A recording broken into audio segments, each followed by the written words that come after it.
Eh, Halo sahabat, saya ini penasaran dengan dunia investasi di bursa saham.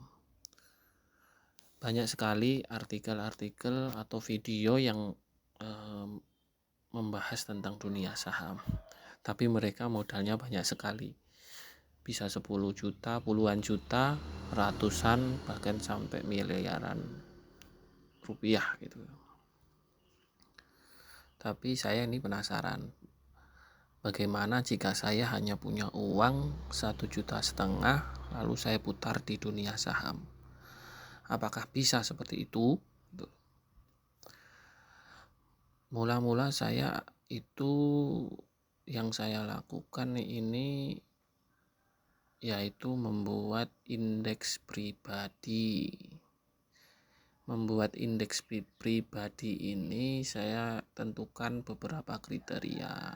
Di antaranya perusahaan tersebut harus membagikan dividen tiap tahun. Kemudian perusahaan harus memiliki keuangan yang sehat.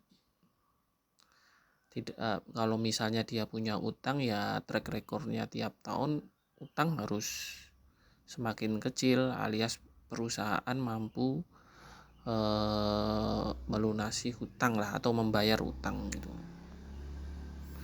Yang ketiga, perusahaan yang saya pilih selain membagikan dividen dan keuangannya sehat, yakni punya potensi berkembang gitu.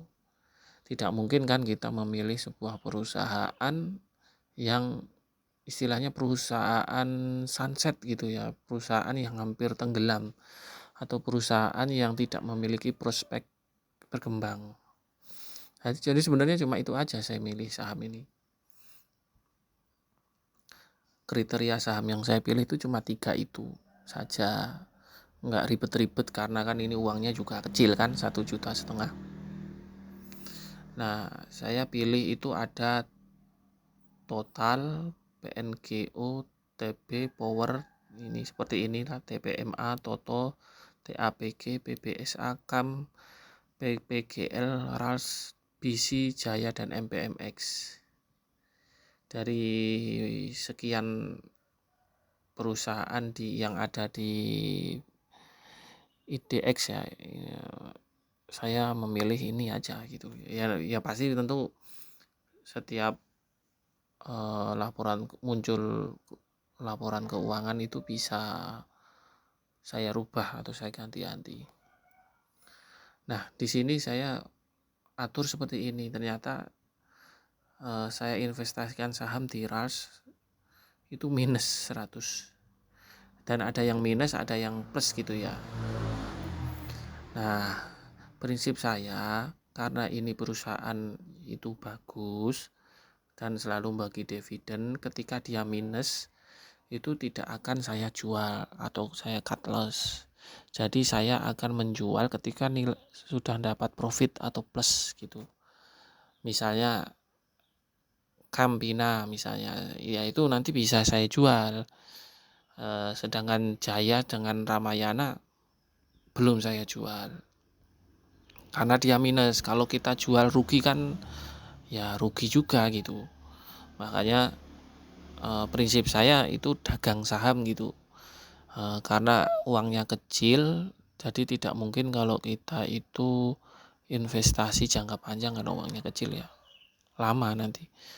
Kalau mengharapkan dividen aja juga lama. Jadi kita ada 2 yang harus kita lakuin ya. Yang pertama mengharapkan mengharapkan nilai harganya naik, nilai harga sahamnya naik. Yang kedua dari dividen. Tentu pengennya dua-duanya, tetapi kadang itu tidak realistis kalau bisa dua-duanya gitu. Kecuali kalau kita investasi jangka panjang itu biasanya bisa dapat dua-duanya, yaitu kenaikan harga saham atau capital gain dan keuntungan dari dividen gitu. Nah, saya prinsip dagangnya gini, selama itu perusahaannya bagus ya saya tidak akan cut loss. walaupun minus ini 12%, di RALS ini kita minus 12% ya. Ya kita tetap tidak akan cut loss. Nah, kita lihat aja nanti untuk kedepannya apakah saya akan profit atau tidak gitu dengan uang segini. Penasaran saya ini sebenarnya. Karena kalau kita lihat video-video di YouTube itu banyak orang yang memutar sahamnya dengan modal yang sangat besar. Memang kalau modal uang kita besar, otomatis keuntungannya juga akan besar. Cuman kerugiannya juga besar gitu loh. Nah, ya bisa lah kalau misalnya ini kita anggap saja ini KAM 382, Anda kata itu 3.822.000 misalnya, 20.000 gitu. Berarti kan 1,6%-nya itu kan jadi 60 gitu. 60.000. Lumayan kan 60.000 kita jual, sehari dapat 60.000 itu lumayan gitu loh. Iya kan? Nah, ya jadi di bursa saham itu modal juga nggak bisa membohongi gitu. Semakin banyak modal, otomatis besar keuntungannya juga banyak. Tapi juga kalau floating loss turun seperti ini nilainya ya juga akan berkurang gitu. Tapi sekarang saya itu mencoba gitu loh. Melalui akun ini, saya buat di akun ajaib ini 1.500.000 ini bisa berubah menjadi berapa per bulannya gitu. Saya bagi teman-teman yang tertarik untuk melihat riwayat, maksudnya investasi atau dagang saham atau trading atau yang saya lakukan, jangan lupa subscribe channel ini ya. Oke, nanti setiap ada perubahan akan saya update kembali.